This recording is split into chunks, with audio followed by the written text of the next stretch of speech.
Saudara, apa yang terjadi ini hari pada Iran semestinya membuat kita ini merenung dalam-dalam. Selama ini Iran sering diposisikan sebagai musuh besar Barat. Narasi yang dibangun selalu begitu. Iran adalah ancaman, Iran berbahaya, karenanya Iran harus ditekan.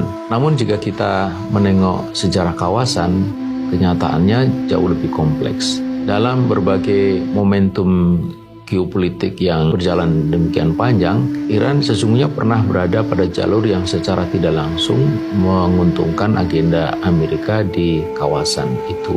Itu terjadi pada masa Shah Iran, termasuk dalam dinamika konflik di Irak dan Afghanistan. Tetapi apa yang terjadi sekarang? Serangan tetap saja diarahkan kepada Iran. Nah, saudara, disinilah kita perlu melihat satu kenyataan pahit tentang politik global yang dipimpin oleh Amerika Serikat. Bagi kekuatan penjajah, kolonialisme, imperialisme, tidak ada kawan yang abadi, yang ada adalah kepentingan yang abadi. Siapapun bisa dipakai selama menguntungkan, dan siapapun bisa disingkirkan ketika sudah tidak lagi dibutuhkan. Dan sejarah selalu berulang, sering menunjukkan hal itu. Betapa banyak di muka bumi ini pemimpin, berapa banyak rezim, bahkan berapa banyak negara yang sebelumnya dekat dengan Amerika, tapi kemudian dijatuhkan ketika perannya dianggap selesai. Saudara, itulah watak politik imperialisme. Dia tidak mengenal loyalitas, dia tidak mengenal nilai, yang dia kenal hanyalah dominasi dan hegemoni. Tapi yang lebih menyedihkan bukan hanya itu, yang lebih menyedihkan adalah sikap para penguasa di negeri-negeri muslim ini hari. Ketika sebuah negeri muslim diserang, ketika rakyat sipil terancam, ketika kedaulatan sebuah bangsa digoncang,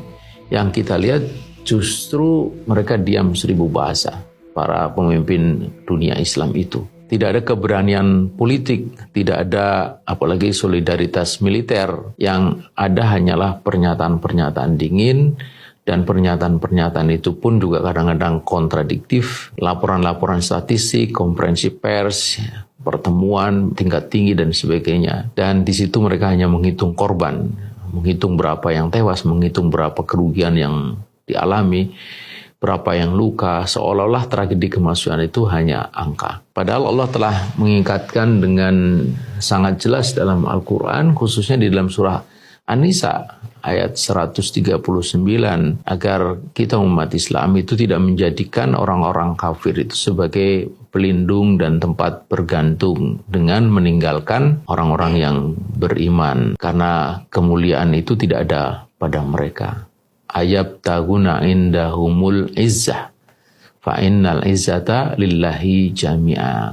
Sesungguhnya kemuliaan itu milik Allah Subhanahu wa taala semata. Jadi saudara, jika umat ini terus menggantungkan kehormatannya kepada kekuatan asing, maka yang akan didapat bukanlah keamanan apalagi kemuliaan, melainkan justru kehinaan di dunia dan tentu saja azab yang pedih di akhirat kelak. Maka tragedi yang menimpa Iran ini hari bukan sekedar konflik geopolitik. Ini adalah cermin pahit tentang bagaimana dunia Islam kehilangan solidaritas, kehilangan keberanian, dan kehilangan kepemimpinan. Dan selama keadaan ini terus berlangsung, negeri-negeri muslim akan terus menjadi arena permainan kekuatan besar dunia. Satu hal yang tentu saja sangat memprihatinkan. Sampai kapan ini terjadi? Sampai kembali umat Islam bersatu. Dan kapan umat Islam bersatu? Ketika ada yang mempersatukan dunia Islam melalui institusi dan kepemimpinan yang mempersatukan. Disitulah khilafah dengan khalifahnya, insya Allah.